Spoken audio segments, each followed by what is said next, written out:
What is going on, everybody? So today we're going to talk a little bit about the Sword and Shield era. A couple of these boxes like Evolving Skies are starting to make moves again. But before we get into this, I do want to talk a little bit about Destined Rivals because we've seen this box move from like $255 up to now $270, basically within a 48-hour window on TCG Player. Again, as always, you can probably get this box cheaper on stores on Shopify or eBay or Facebook Marketplace, but on TCG Player, it's up to $270, and there's lots of sales you can see here. Over $270. Somebody bought 2 cases today at almost $273, sales up to $275, even sales up to $280 per box. Also, a lot of people have been messaging and commenting about 151 PC ETBs. We were tracking these every 2 weeks. I've moved it to once a month now just because there aren't a ton of sales for most of them, but one of the boxes that actually sells quite frequently is the 151 Pokemon Center version. This was sitting around $600, but most recent sales on eBay are actually closer to $800. You can see here a sale from yesterday, $875 with an acrylic case. You had one $650, your best offer taken though today.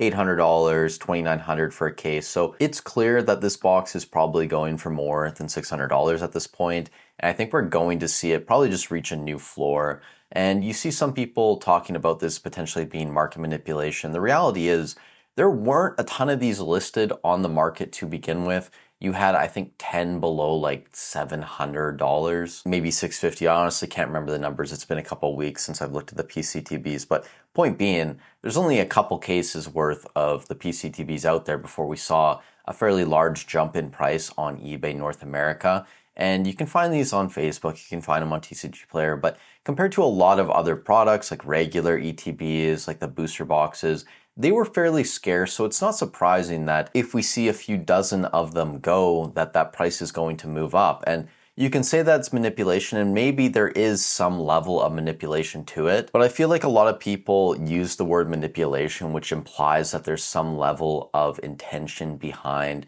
the result coming from PCTBs moving up. And that might be the case, but also might not be the case. It might just be a lot of people looking at these, seeing they're undervalued, buying up a few here, a few there, and then before you know it, new sellers, if they want to put up a box for sale, they're going to try and get top dollar for it, and they're going to move it up to $700 or $750. Now $800 is the lowest listed you can find on eBay North America. Now that's all I'm really going to say on that for now. I think next Friday we're going to be taking a look at the PCTBs again, so stay tuned. But before we get into the Sword and Shield conversation today, I want to give a shout out to today's video sponsor, the Shiny app. Guys, whether you're collecting or investing Pokemon cards, single slab, sealed product, you need to be organized. You need to know what you have at all times. And Shiny is a mobile app where you can put your collection in, your price that you paid, and you can track the market price of everything. They cover Pokemon, Magic, Yu-Gi-Oh!, One Piece, and a couple other games. And in Pokemon specifically, they cover English, Japanese, and simplified Chinese. In my opinion, the user experience with their app is way better than their competitors. And one thing that I love is that Shiny's trying to get the most up-to-date market data. They're updating twice a day from places like TCG Player, eBay, Card Market, and Price Charting. And the best part is it's absolutely free, so I'll leave the links to the Google Play and App Store down below in the description and the pinned comment, and thank you again to Shiny for sponsoring the video. Now, when we look at the Sword and Shield era this week, there are a couple things that are surprising to me, and some things that happened which I kind of expected. I think we'll start with what I kind of expected and things that weren't super surprising. Sword and Shield base, Rebel Clash, there wasn't a lot of supply on these boxes. There's still not a lot of supply on these boxes, so sellers are still listing quite high on eBay and other platforms. I don't think these are going to go crazy anytime soon. I also don't think either of them are great investments, so they're not really worth talking about. Darkness Ablaze, the sell-through rate on this box was down this week, but there's still a decent amount out there. I think last week we talked about a new seller putting up like 6 cases or something. So there's a decent amount out there. Same thing with Vivid Voltage and Battle Styles. These really aren't worth talking about at this point.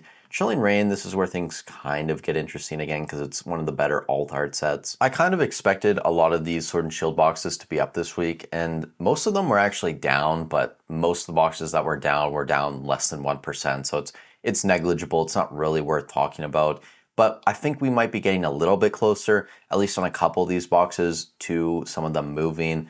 For example, Evolving Skies, which saw a sell-through rate this week higher than any other Sword and Shield box. So again, the myth that as things get more expensive, they become more difficult to move is just not always true. When you have a very strong popular set like Evolving Skies, it could be thousands of dollars and another box could be $200, $300. It doesn't mean that cheaper box is going to be easier to sell. I love that Evolving Skies continues to prove that myth wrong, just because for the longest time, everybody believed that and didn't even give it a second thought.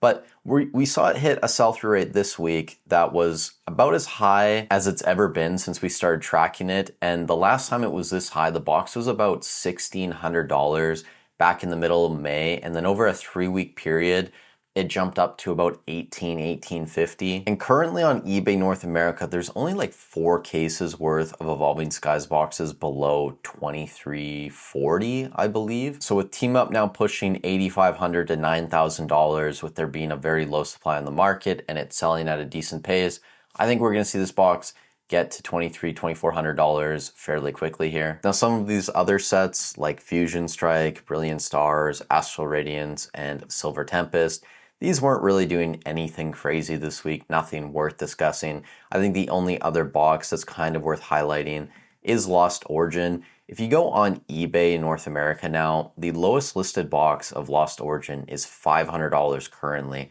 When I looked this morning, there was one at $489.99. I don't know if it's sold, they moved the price up, whatever happened. It's not there on the platform anymore. There is a French box though, so if you guys go look, you can see there's one at $425, but I believe that is a French listing. It's not actually the English version. And then it doesn't take too long before you're jumping from $500 up to around $525. And then after that, it's a fairly quick jump up to $540 and then to $550. So it's kind of one of those deals similar to the 151 PC ETBs, where if somebody wants to buy these out, or if people just start viewing Lost Origin as undervalued, it could jump fairly quickly from $500 to $550 to $600. Then you'd have new sellers listing at $600. Now, I don't think it's going to go as crazy as something like the PCTBs, because there are more Lost Origin booster boxes out there, I believe, than there are 151 PC ETBs. But I'm just trying to illustrate how these things start to move in the hobby over time. And I just think it's funny how every single day on YouTube, there's a new PokeTuber pushing their own narrative, saying that the end is near, the top is in, the crash is incoming, we're in a bubble. Even Rudy talked about us being in a bubble in yesterday's video. He said that it might be a lot longer down the road, and he said that it really wouldn't even matter potentially if it was like 17 years from now, right? And I do agree with him on that. Some things he brought up in his video yesterday I don't agree with.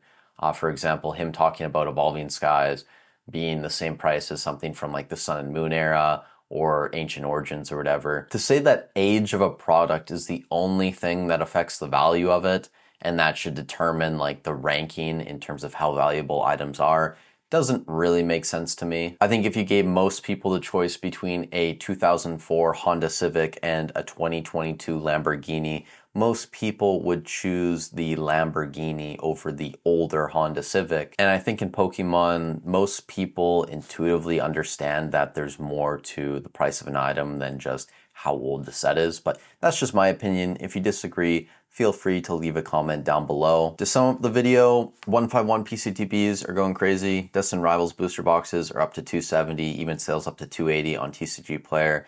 And then keep an eye on Evolving Skies, because it's at a sell-through rate we haven't seen since the middle of May, when a lot of those alt art sets basically just went up 50-60% overnight. If you guys got value out of this content, I'd really appreciate it if you leave a like on the video, subscribe to the channel, and also go check out Shiny. I'll leave links to the Google Play and App Store in the description and pinned comment. With all that said, thank you guys so much for watching the video. Stay safe wherever you are in the world, and I'll catch you in the next one.